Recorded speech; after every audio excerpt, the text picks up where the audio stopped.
what it was going to be, because there are people who really need something right now. And I'm the worst person at knowing when I need something. And there was a time this week where I was really thankful that I'm stuck with the people I'm stuck with, because I think maybe all of us have had that moment where we realize that this sucks. If not, I think it's going to be coming soon. So I went through the book of Ecclesiastes, and I want to take you through it real quick. I don't want to take up too much time. I want the meat. I don't want the fluff. So let's jump right in with Ecclesiastes. Oops, wrong screen. Let's go with this one. All right. Ecclesiastes 1, the words of the teacher, son of David, king in Jerusalem. Meaningless, meaningless, says the teacher, utterly meaningless. Everything is meaningless. You may have heard it in a different way. All is vanity. This word, and I'm going to be using it a lot. This word is called hevel.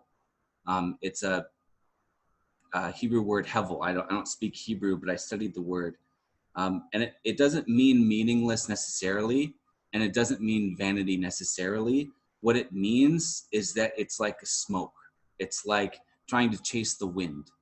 Everything is like smoke. Everything is like trying to chase the wind. And so this author brings up this teacher who starts out with this poem. What do people gain from all their labors at which they toil under the sun? Generations come and go, but the earth remains forever. The sun rises and the sun sets and hurries back to where it rises. The wind blows to the south and turns to the north. Round and round it goes, ever returning on its course. All streams flow from the sea, yet the sea is never full. To the place the streams come again, there they return again. And it goes on, and Ecclesiastes is all about going through all of the things. It starts off with the fact that time is going to erase us. Time will erase us. You will become, all of the things that you do on earth will become meaningless so quickly. A couple generations, how many of you know what your grandparents did in their life? Maybe a couple of you, or maybe some of you, maybe you have good relationship with your grandparents. How about great-grandparents? What did they do in their lives? Great-great-grandparents? And then the sort of the bookend here of that time will erase us is ended at Ecclesiastes 11 when the teacher says, and so will death. Even if you live the kind of life where it holds on through time, like you're a Napoleon, you're an Augustine, you're a Moses, and you have this name that lasts, your life won't. You will die. Everything is hevel. Everything is meaningless. A career, achievements, grades, they come with stress and age. Even the best job on earth can end up at remote education, where you do Zoom sessions that are utterly unfulfilling. Hevel. Pleasure. Every weekend comes to an end. Every vacation comes to an end. Your video games are getting boring. They're probably more frustrating than fun at this point. Prom gets canceled. Graduation gets possibly pushed back. Hevel. Your athletics team, maybe your final season. Hevel. Josh, you have a question? Shouldn't the screen be on Ecclesiastes? Because we're on Corinthians. Does it say Corinthians right now for all of you? Can you nod? Oh shoot! All right, hold up.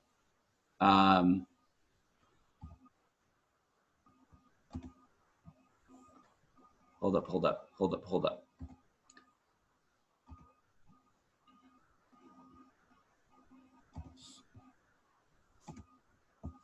Better? Yes, way Cool. better. Yes, so this might have been your last season of a sport that got taken away. Hevel. I was just reading the other day about last week, Cirque du Soleil.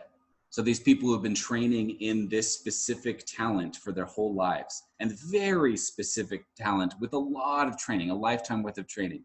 95% of all Cirque du Soleil employees were fired because the CEO didn't want to keep paying them during this time where they couldn't do shows. Hevel. Even wisdom. Look at Ecclesiastes 9:13. I also saw under the sun this example of wisdom that greatly impressed me. There was once a small city with only a few people in it, and a powerful king came against it, surrounded it, and built huge seed works against it. Now there lived in that city a man poor but wise, and he saved the city by his wisdom. But nobody remembered that poor man. So I said, wisdom is better than strength. But the poor man's wisdom is despised, and his words are no longer heeded. The quiet words of the wise are more to be heeded than the shouts of a ruler of fools. Wisdom is better than weapons of war, but one sinner destroys much good. If you read between the lines here, wisdom was better than strength, but also it didn't matter. That wise poor man was still erased from history, his words unfollowed, his name forgotten. Hevel. How do we live with this? As we're stuck here in our homes, the optimism that we may have had from this situation first having sort of being pulled away as we can't interact with people, and the things that we wanted to do are not actually what we wanted to do, and things are starting to get weird with our family. And how do we live with this biblical book where the whole message is everything is meaningless? And the answer is to accept it. You accept it. The gift of God is in things that we can't control. The gift of God is in simple things like, the gift of God is in simple things like a sunny day. The sun's out. Get outside, absorb some vitamin D. Your friendships, small gifts of God. Your family, that may be strained at the moment, but you have a house and you have a family. These are things that are outside of our control, and these are the things that we need to trust God with. Because everything is Hevel. And so I'll just stop the search and restart it, or stop the share and restart it. Because I know we're not there yet. Don't quit on me yet.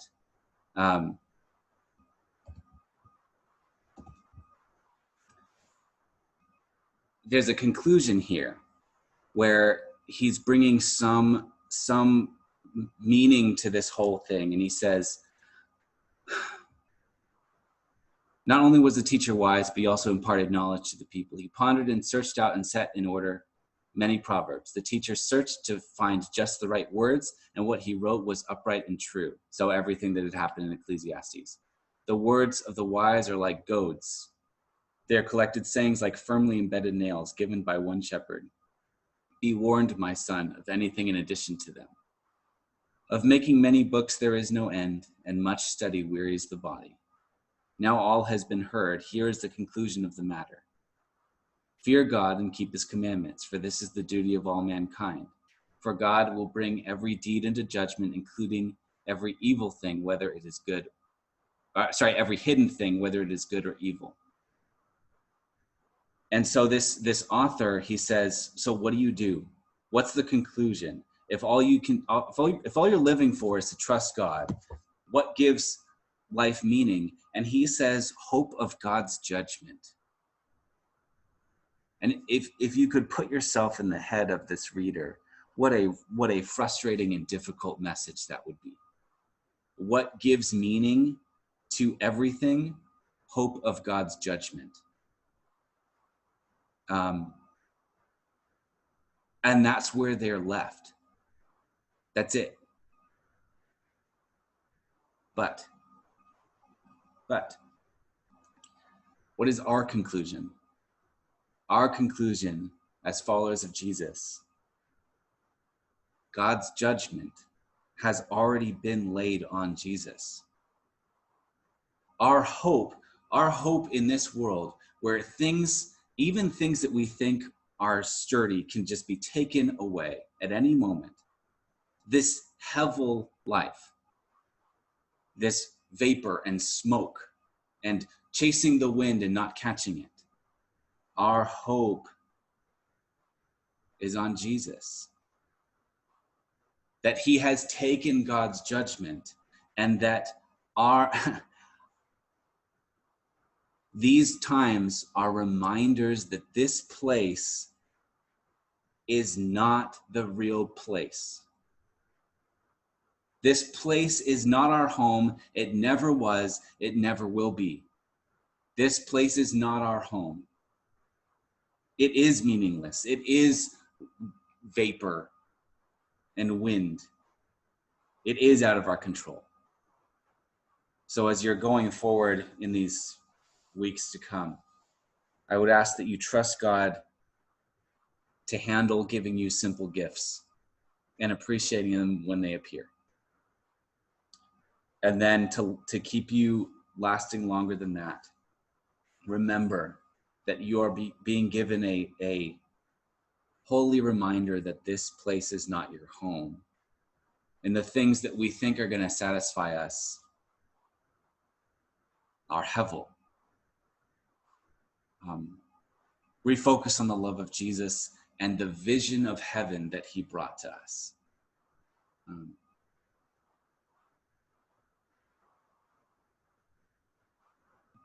Because these things that we thought were guaranteed never were in the first place. That's all I got. Do you guys have any questions? You're all unmuted. Let's go.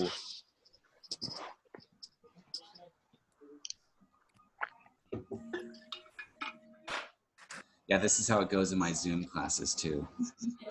Never asked if there's any questions, so it's nothing. That's okay.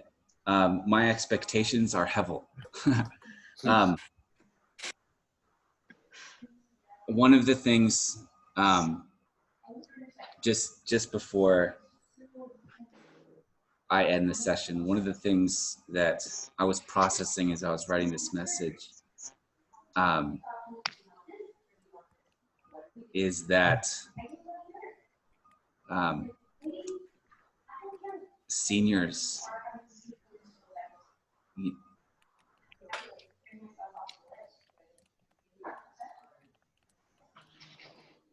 I wasn't ready.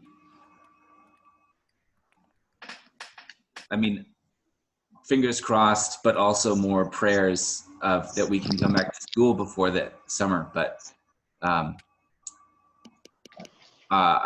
if you're one of the seniors in here, I want you to know that I wasn't ready. And I shared this with my freshmen that I wasn't ready for this year to be done either, but for you guys especially, man, I was not ready. There are a tremendous number of lessons to be learned right now about not allowing ourselves to settle into ruts and taking things for granted. That we need to look past the stuff that's hevel and look for the stuff that Jesus tells us to look to.